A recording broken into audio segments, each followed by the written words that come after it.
नमस्कार दोस्तों, मेरे YouTube चैनल आयुर्वेद शिक्षण में आपका स्वागत है। दोस्तों, लॉकडाउन से उबरने के लिए, इससे निजात दिलाने के लिए और बच्चों में अध्यापन की निरंतरता बनी रहे, इसीलिए उत्तराखंड आयुर्वेद विश्वविद्यालय के द्वारा ऑनलाइन शिक्षण कार्यक्रम स्टार्ट किया गया है। इसके माध्यम से हम आपको निरंतर जानकारी दे रहे हैं, जिसमें भेषज कल्पना, जो कि आयुर्वेद का औषध निर्माण का विज्ञान है, इसके लिए लगातार हम शिक्षण कार्य कर रहे हैं। आज हम चर्चा करेंगे दोस्तों औषधि विज्ञान के महत्वपूर्ण सोपान, महत्वपूर्ण डोजेज फॉर्म, चूर्ण अर्थात पाउडर के ऊपर। आप जानते ही हैं, आयुर्वेद की चिकित्सा अगर बात करी जाए और औषधियों की बात करी जाए तो बिना चूर्ण के कोई भी डोजेज फॉर्म स्टार्ट नहीं होती। चाहे दवाई बनानी हो, फॉर्मुलेशन बनाने हो, कोई भी फर्दर व्युत्पन्न कल्पनाएं बनाती हैं, चूर्ण का अपने आप में एक विशिष्ट स्थान है। तो आज दोस्तों हम चूर्ण पर चर्चा करेंगे। चूर्ण को पर्याय की बात करते हैं। सबसे पहले चूर्ण के दो पर्याय बताए गए हैं, रज, छोद, और इंग्लिश में इसको पाउडर कहा जाता है। पंच कषाय कल्पना के कल्पना के अंतर्गत ही इसको समाहित करते हैं। टेक्निकली यह एक तरह का शुष्क कल्प है। जब हम कल्प की बात करते हैं तो कल्प में हम औषधि द्रव्यों को आर्द्र रूप में डायरेक्ट या उसमें थोड़ा सा पानी डालकर, हम शुष्क हैं तो उसमें पानी डालकर हम पीस लेते हैं और उसको हम पिंड रूप में कल्प कहते हैं। लेकिन जब औषधियाँ बिल्कुल पूरी तरह से सूखी हों, ड्राई हों, और जब उसको पीसा जाए तो वो चूर्ण कल्पना कहलाती है। तात्पर्य ये है कि औषधियों को संपूर्ण रूप से पानी से रहित कर दिया जाए और तब उनको पीसा जाए बारीक मात्रा में, बारीक पार्टिकल साइज में, तो वो चूर्ण या पाउडर कहलाता है। औषधियों के जो चूर्ण के पार्टिकल होते हैं उसके आधार पर और उसके फॉर्मुलेशन के आधार पर दो तरह के चूर्ण के प्रकार बताए गए हैं। चूर्ण कहते हैं सिंपल चूर्ण, और जिसमें कि सिंगल हर्बल कंपाउंड से या मिनरल मेटल जो भी इंग्रेडिएंट है, एक औषधि द्रव्य से जो पाउडर बनाया जाता है उसको हम सिंपल पाउडर बोलते हैं। और कंपाउंड फॉर्म पाउडर अर्थात जिसमें कि हम विभिन्न प्रकार के फॉर्मुलेशन के आधार पर, जो कि शास्त्रों में लिखे गए हैं, अनुभूत करे गए हैं, उनको विभिन्न रेशियो में अगर हम मिलाते हैं तो वो पाउडर कंपाउंड पाउडर कहलाता है। इसके अतिरिक्त चूर्ण की कैटेगरी 5 प्रकार से अन्य तरीके से और भी बताई गई है। वो बताई गई है आधुनिक फार्माकोपिया में उनकी फाइननेस के आधार पर। सबसे पहले जो दरदरे चूर्ण होते हैं उनको कोर्स पाउडर कहते हैं। इसको हम आयुर्वेद में जौकूट चूर्ण भी कहते हैं। जौ या एवकूट, लोकल भाषा में जौकूट बोलते हैं, वैसे एवकूट बोलते हैं। तो जो औषधियाँ कोर्स पाउडर, उसके बाद मॉडरेटली कोर्स पाउडर, और फिर जो है मॉडरेटली फाइन पाउडर, फिर 95 नंबर की इंटरनल जो सीप साइज है उससे 100% अगर पार हो जाए तो वो फाइन पाउडर कहलाता है। इसके अतिरिक्त जो 120 नंबर की सीप है उससे अगर 100% पार हो जाए पाउडर तो वो वेरी फाइन पाउडर कहलाता है। जितने भी कोर्स पाउडर हैं, मॉडरेटली कोर्स पाउडर है और मॉडरेटली फाइन पाउडर है, इनका हम प्रयोग विभिन्न प्रकार के निर्माण में करते हैं। और बीच के जो मॉडरेटली फाइन पाउडर है इनको हम बीच में ग्रेनुलेशन में भी कहीं कहीं प्रयोग करते हैं। इसके अतिरिक्त जो फाइन पाउडर है इनको हम औषध निर्माण में इंटरनल यूज के लिए प्रयोग करते हैं। और जो वेरी फाइन पाउडर है इनको विभिन्न प्रकार की डस्टिंग, भस्म को छानने के लिए और सफिलेशन, विभिन्न प्रकार के इन क्रियाओं में यूज। अब विषय आता है कि ये पाउडर क्या है।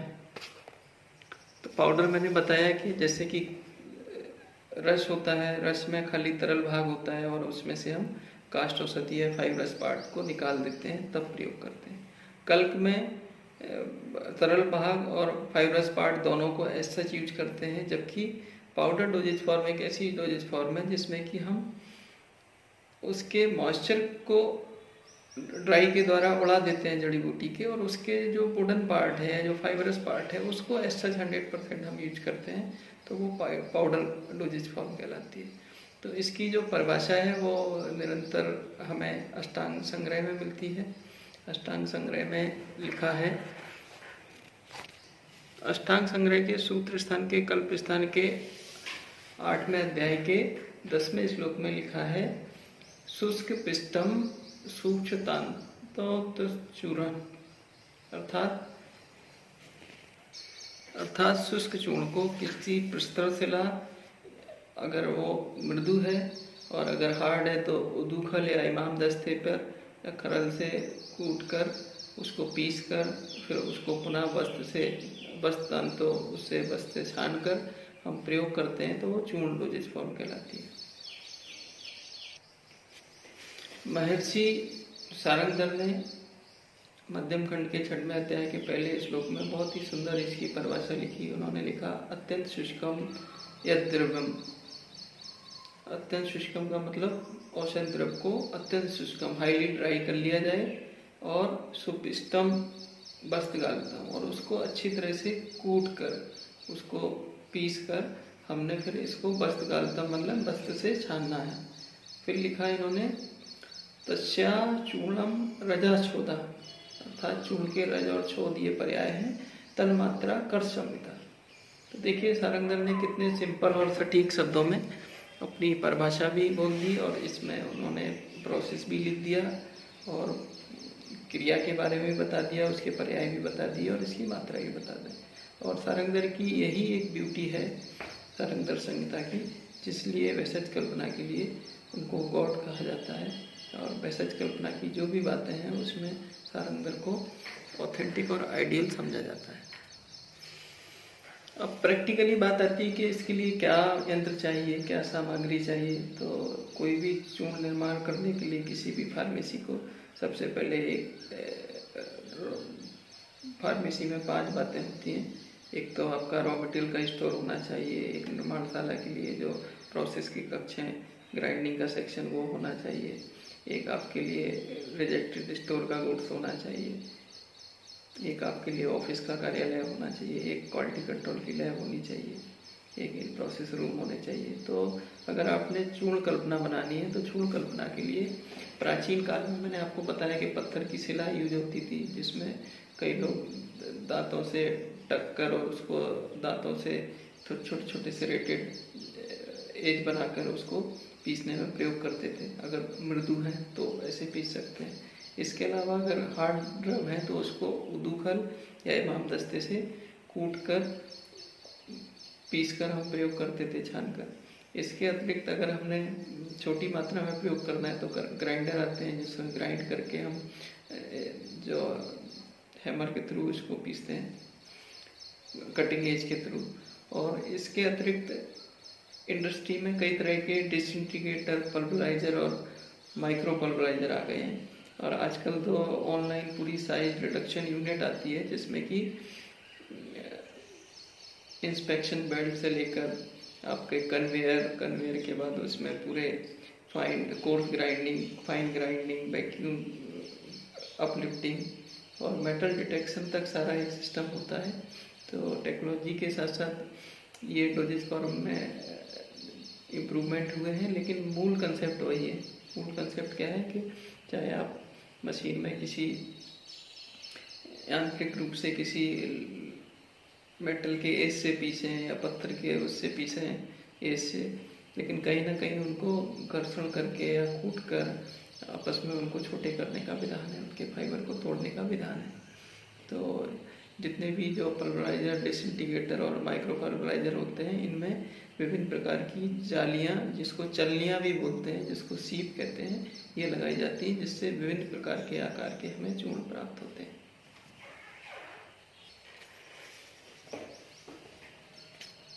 अब चूर्ण की बात आती है तो आपको मैंने बताया कि जितने भी चूर्ण होते हैं, ये सारंगधर ने लिखा तन मात्रा कर संहिता, अर्थात 1 कर्स की मात्रा में इनको लेना चाहिए। तो 1 कर्स हमारे आयुर्वेद में बोलते हैं 12 ग्राम, 12 ग्राम।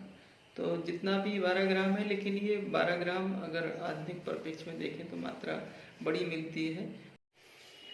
जो सारंगधर की गुणा दीपिका है उसकी टीका में उन्होंने लिखा कि जो बलवान रोगी हैं उनके लिए 1 कर्स, मध्यम रोगी के लिए आधा कर्स अर्थात 2 टंक, और अल्प बल के रोगी के लिए 1/4 कर्स या 1 टंक की मात्रा में देते हैं। इसी को आचार्य यादव जी त्रिक्रम जी, जो कि द्रव्य गुण के और औषध निर्माण के मूर्धन्य विद्वान रहे हैं, सारी दुनिया उनको रिकॉग्नाइज करती है। यादव जी ने जो मृदु द्रव्य है उनकी मात्रा 1 कोल बताई अर्थात 6 ग्राम।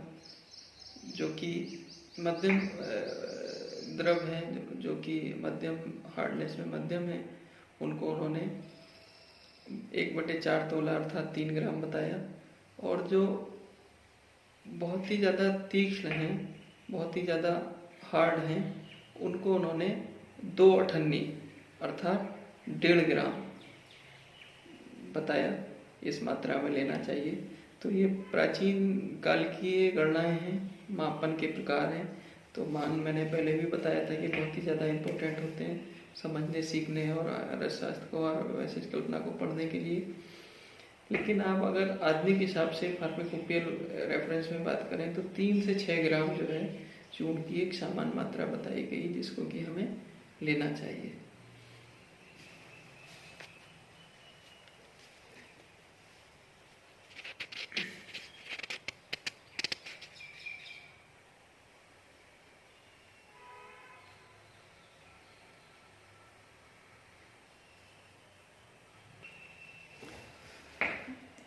अब बिंदु आता है प्रक्षेप डालने का। तो प्रक्षेप आपको पता ही है, जितने भी घृत है, तेल है, मधु है, इनको हम जब चाटते समय, चूर्ण को लिक करते समय, खाते समय हम इसको इजी पैलेटेबल बनाने के लिए यूज करते हैं। और अगर सीता और गुड़ डालनी है तो इसको फॉर्मुलेशन में हम डालते हैं जिससे कि टेस्ट में अच्छा हो ये। और अगर चूर्ण को अगर पीने के लिए यूज करना है तो किसी द्रव में घोलकर हम प्रयोग करते हैं, जैसे कि जल में, दूध में, तक्र में, गौमूत्र में, कांजी में इत्यादि इत्यादि द्रव्यों में। तो प्रक्षेप का जो डोज है वो सारंगधर ने इस प्रकार बताई कि जैसे घृत, तेल, मधु और सीता गुड़, इनको द्विगुण मात्रा में डालना चाहिए। अर्थात चूर्ण अगर 1 भाग है तो इनको 2 भाग में लेना चाहिए। इसी प्रकार जो लिक्विड द्रव हैं उनको 4 भाग में हमें लेना चाहिए। अब आप अगर कल्प से अगर कंपेयर करें तो कल्प में क्या कहा गया, चिता गुणो समम ददात, चिता गुण को समभाग लेना चाहिए। और इधर चूर्ण में क्या बोल रहे हैं महर्षि सारंगधर कि इनको हमने चिता गुण को और घृत, तेल, मधु को द्विगुण लेना चाहिए। तो ये जो है इस तरह से, इसके अतिरिक्त हींग इत्यादि जो तीक्ष्ण द्रव हैं इनको हमने यथा मात्रा में, यथा रुचि के अनुसार, रोगी के उसके बलवानता के आधार पर, रोगी के रुचि के आधार पर, उसकी एक्सेप्टेंस के आधार पर हमने उस मात्रा को डालना चाहिए प्रक्षेप में। इसके अतिरिक्त चूर्ण के जो अनुपान बताए गए हैं, अनुपान का महर्षि सारंगधर ने बहुत ही सुंदर वर्णन करा। उन्होंने क्या लिखा कि जितने भी अनुपान है, अनुपान कहते हैं अनुपश्चात अर्थात जिनको हम औषधि के साथ में, औषधि के बाद में प्रयोग करते हैं, उसके एजिमुलेशन के लिए, बॉडी में एक्सेप्टेंस के लिए और रोग के औषधि के गुणवर्धन के लिए, वो अनुपान कहलाते हैं। अनुपान के महत्व के बारे में महर्षि सारंगधर ने लिखा कि जिस प्रकार तेल की बूंद अगर जल में अगर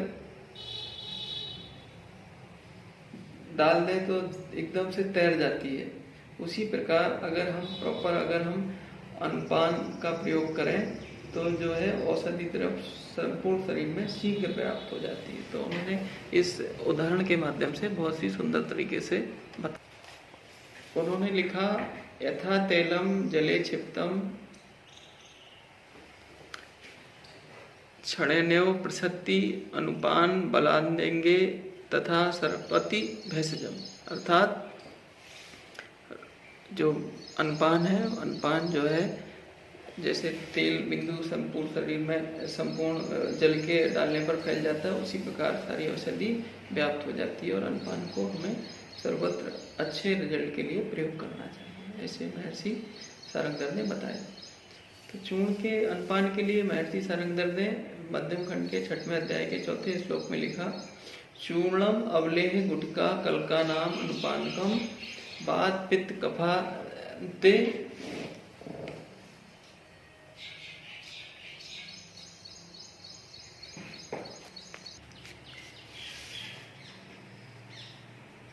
महर्षि सारंगधर ने चूर्ण के जो अनपान है उनके लिए बहुत ही सुंदर श्लोक में वर्णन किया है। चूर्णा अवलेह गुटका कलका नाम अनुपानकम वात पित्त कफांत के त्रिद्वे एकम पलम आहेरे। अर्थात जो भी रोगों के अनुसार वातिक रोग में 3 गुना और पित्त रोग में 2 गुना और कफे रोग में 1 गुना जो है हमने अनपान द्रव्यों का प्रयोग करना चाहिए। और ये अनपान का जो थंब रूल बताया, ये 4 डोजेज फॉर्म के लिए बताया, चूर्ण के लिए, अवलेह के लिए, गुटखा के लिए और कल्क के लिए। तो एक ये थंब रूल है, इनका हमें प्रयोग करना चाहिए।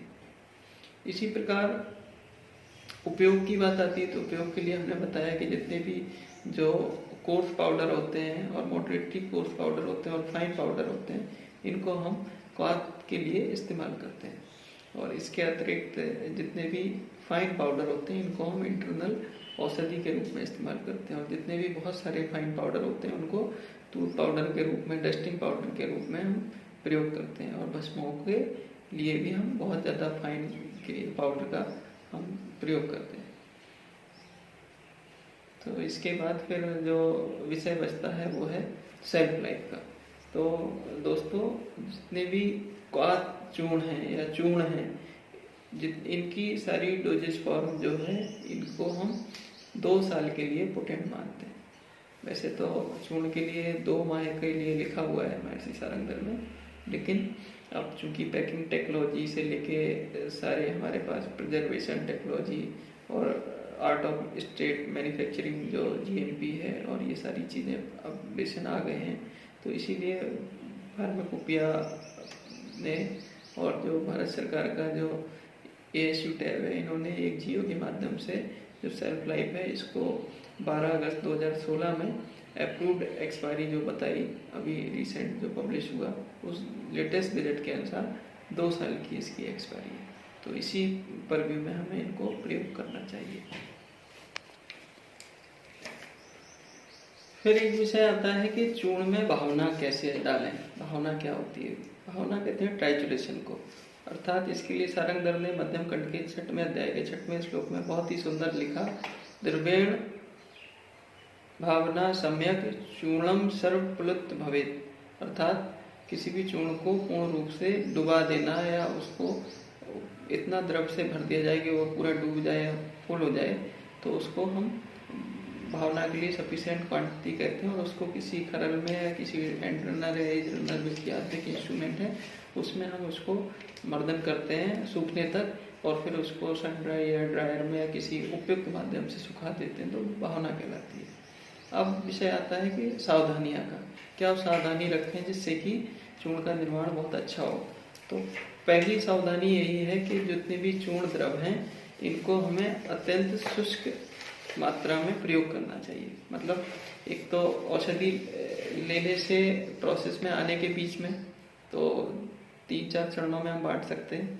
एक तो क्वालिटी कंट्रोल के पहले जो फार्माकोपियल क्वालिटी है, आइडेंटिटी, प्योरिटी, सेफ्टी, स्ट्रेंथ, इसके हिसाब से प्रॉपर फार्माकोगनोसी के हिसाब से आइडेंटिफाई करके हमने औषधि द्रव को ग्रहण करने के बाद फिर स्टोर में आने से स्टोर में एक्सेप्टेंस के बीच में कई सारी प्रोसेस होती है। उसमें कहते हैं क्लीनिंग, ग्रेडिंग, सॉर्टिंग, और इनके माध्यम से जब हम द्रव को लेते हैं फिर हम इसको प्रोसेस में भेजते हैं। तो प्रोसेस में प्रॉपर वेट वेरिफिकेशन, BMR के माध्यम से प्रॉपर एक्सपर्ट टेक्निकल स्टाफ की उपस्थिति में हम प्रयोग करते हैं।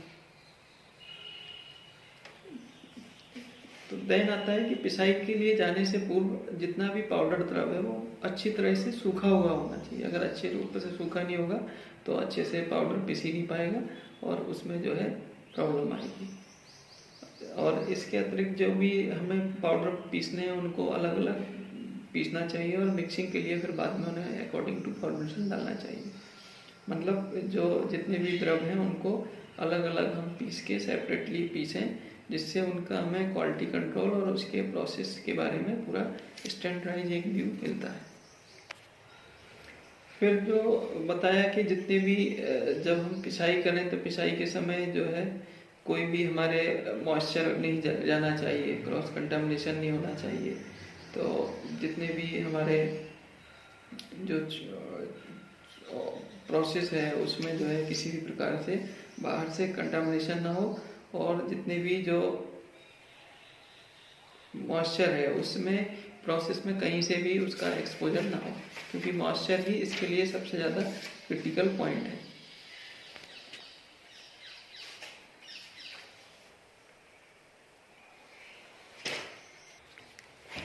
कुछ और सावधानियां बताई हैं, जैसे कि जितने भी चूर्ण द्रव हैं उनको वैसे शास्त्रीय किताबों में लिखा हुआ है बरसात ऋतु में नहीं करना चाहिए, वर्षा के बाद ही यूज करना चाहिए। लेकिन आजकल इतनी लेटेस्ट टेक्नोलॉजी आ गई है, टाइट पैकिंग से लेके सारे कंट्रोल एटमॉस्फेयर हम क्रिएट कर सकते हैं, तो आज की परिस्थिति में ये किया जा सकता है।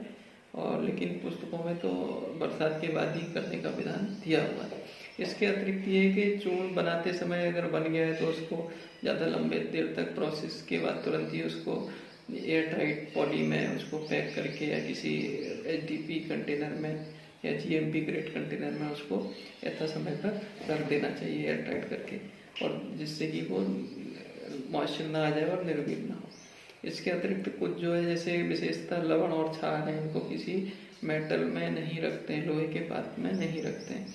तो इसके लिए इनको हम किसी पॉली में पैक करके फिर किसी हम GMP ग्रेड के कंटेनर में हमें प्रयोग करना चाहिए, रखना चाहिए। इसके अतिरिक्त जितने भी चूर्ण में हम भावनाएं देते हैं, तो भावना देते समय हमने बताया कि उसको सर्वप्लुत्यम भवेत, चूर्ण सर्वप्लुत्यम भवेत, ऐसा कि इन्होंने सरंगधर ने लिखा है। तो भावना देने के बाद अच्छे से जो जिस रस की भावना दी वो सूख जाना चाहिए। अगर वो नहीं सूखेगा तो फिर हमें प्रॉब्लम आएगी।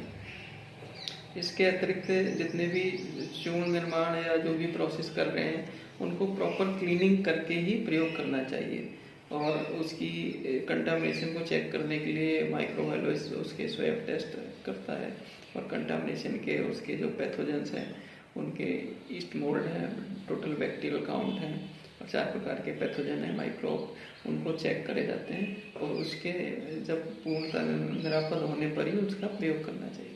तो इस प्रकार मित्रों हमने आपको बहुत ही कॉमन सी जो बातें थी चूर्ण के बारे में वो बताई, इनके कंटेंट के बारे में बताया।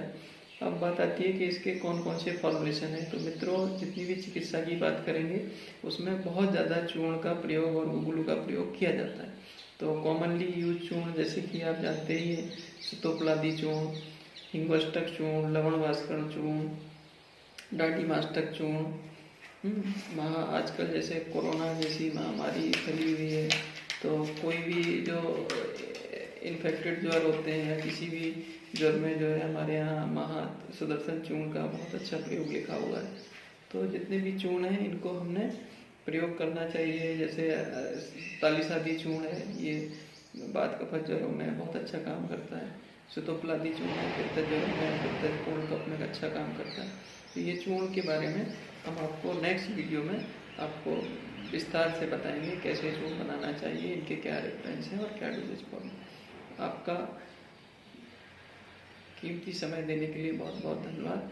मुझे आशा ही नहीं पूर्ण विश्वास है कि आपको आयुर्वेद के जो प्राचीन जो फार्मास्यूटिकल के गूढ़ रहस्य और गूढ़ विषय हैं ये बहुत सरल तरीके से आपके समझ में आ रहे होंगे।